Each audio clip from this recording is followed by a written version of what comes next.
Assalamualaikum warahmatullahi wabarakatuh. Selamat datang kembali di channel Pegawai Muslim. Semoga informasi atau kisah yang kami sajikan ini bisa bermanfaat untuk kita semua. Selamat menonton.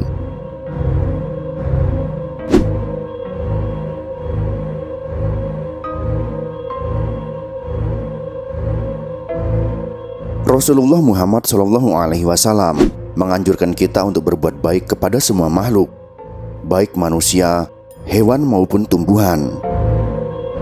Kita tidak diperbolehkan untuk menyakiti hewan, karena kelak di hari kiamat kita pasti mempertanggungjawabkannya. Jika kita menyakiti hewan, maka kita dapat masuk ke dalam neraka dengan perbuatan kita. Maka sangat tidak lazim jika kita sebagai makhluk berakal malah menyiksa hewan. Jikapun bertemu dengan hewan yang berbahaya, jika bisa mengusirnya, itu malah lebih baik. Berbeda halnya jika kita melindungi diri dan tidak memiliki pilihan lain, ataupun ada beberapa hewan yang memang disunahkan untuk dibunuh. Tapi terkadang ada manusia yang semena-mena terhadap hewan yang lebih lemah darinya, sehingga dengan sadarnya mereka menyakiti hewan-hewan yang tidak bersalah tersebut tanpa memikirkan akibatnya di hari kiamat. Selain menyiksa hewan, dosa seperti memakan harta anak yatim juga dapat membuat kita masuk ke dalam neraka yang penuh dengan hewan menakutkan. Dosa-dosa orang yang tidak mau bersedekah dan berzakat membuat kita dapat disiksa oleh hewan-hewan yang berbisa. Berikut ini adalah hewan-hewan yang akan menyiksa manusia di neraka karena dosa-dosa yang mereka lakukan. Kucing. Kucing adalah salah satu hewan kesayangan Rasulullah Muhammad SAW. Rasulullah memiliki seekor kucing yang bernama Muiza. Berdasarkan suatu riwayat, Rasulullah SAW terbangun mendengar suara azan. Rasulullah lalu mempersiapkan diri dan berpakaian, lalu menemukan Muiza tidur beralaskan jubahnya. Karena tidak ingin mengganggu tidur Muiza, lalu Rasulullah menggunting jubahnya agar Muiza tidak terbangun. Dalam kisah ini tentu kita sadar bahwa kita tidak boleh menyakiti hewan, terutama kucing. Dalam suatu hadis, ada seorang wanita yang masuk neraka dikarenakan menyiksa seekor kucing. Dari Abdullah bin Umar radhiyallahu anhu bahwa Rasulullah SAW bersabda, seorang wanita disiksa disebabkan mengurung seekor kucing hingga mati kelaparan. Lalu wanita itu pun masuk neraka. Dia Ibnu Umar berkata, beliau bersabda, dan Allah Maha mengetahui, engkau tidak memberinya makan, engkau juga tidak memberinya minum ketika engkau mengurungnya, dan engkau juga tidak membiarkannya berkeliaran sehingga dia dapat memakan serangga tanah. Hadis riwayat Bukhari, nomor hadis 2192. Dalam riwayat lain disebutkan bahwa perempuan itu memasukkan seekor kucing ke dalam karung dan membiarkannya mati. Maka dia pun diazab di dalam neraka karena perbuatannya itu. Kucing itu tidak diberikannya makanan ataupun minuman, tidak pula dibiarkannya pergi sehingga dapat mencari makanan sendiri. Bagaimana Nabi Muhammad SAW mengetahui nasib perempuan ini? Ialah ketika beliau melakukan sholat khusuf. Allah Subhanahu wa Ta'ala kemudian memberikan penglihatan kepada beliau tentang surga dan neraka. Sahih Imam Bukhari meriwayatkan dari Asma binti Abu Bakar. Nabi Muhammad SAW suatu kali bersabda, neraka mendekat kepadaku sampai aku berkata, wahai Tuhan, apakah aku akan bersama mereka? Tiba-tiba muncul seorang perempuan dicakar seekor kucing. Aku bertanya, ada apa dengan perempuan ini?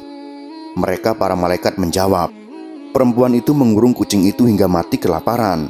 Dia tidak memberinya makan ataupun membiarkannya makan.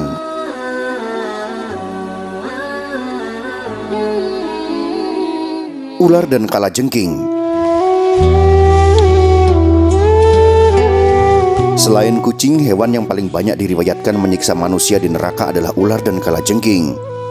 Ular dan kalajengking di neraka sangat berbeda dengan di dunia. Ukurannya sangatlah besar dan pengaruh gigitan atau sengatannya sangat lama. Rasulullah Shallallahu Alaihi Wasallam bersabda, "Sesungguhnya di neraka ada ular-ular yang menyerupai leher unta yang panjang. Jika ular itu mematuk, bekas patukannya masih akan ada hingga 40 tahun. Dan dalam neraka juga terdapat kalajengking-kalajengking seperti bihol, hasil persilangan kuda dengan keledai, beserta tali kekangnya. Jika kalajengking itu menyengat, bekas sengatannya akan tetap ada hingga 40 tahun." Hadis riwayat Ahmad, Al-Baihaqi, Ibnu Hibban, Al-Hakim, dihasankan oleh Al-Albani dalam Sahih At-Targhib. Orang yang memiliki harta yang harus dizakatkan namun tidak dikeluarkan, zakatnya terancam mendapat siksaan ular.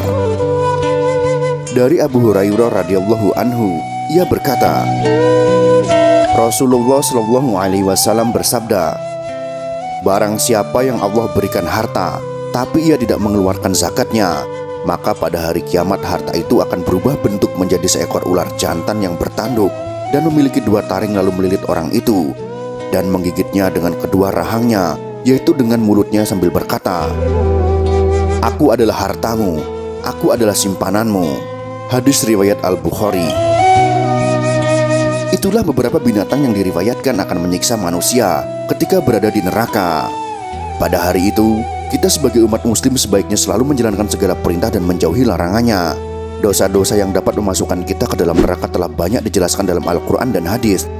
Tetapi banyak manusia yang lalai dan tidak peduli, seakan perbuatan mereka tidak akan dipertanggungjawabkan. Barang siapa yang menanam, dia akan menuai. Jika kita menanam sesuatu yang baik, maka hal baik pula yang akan kita dapatkan, dan begitu pula sebaliknya. Hikmah yang dapat kita ambil dari hadis-hadis tersebut adalah: yang pertama, janganlah kita menyiksa binatang, karena binatang yang kita siksa akan menuntut pertanggungjawaban. Para penyiksa binatang juga akan disiksa seperti mereka menyiksa binatang itu. Contohnya, jika kita menyambung ayam, maka kelak di neraka kita akan disabung seperti ayam.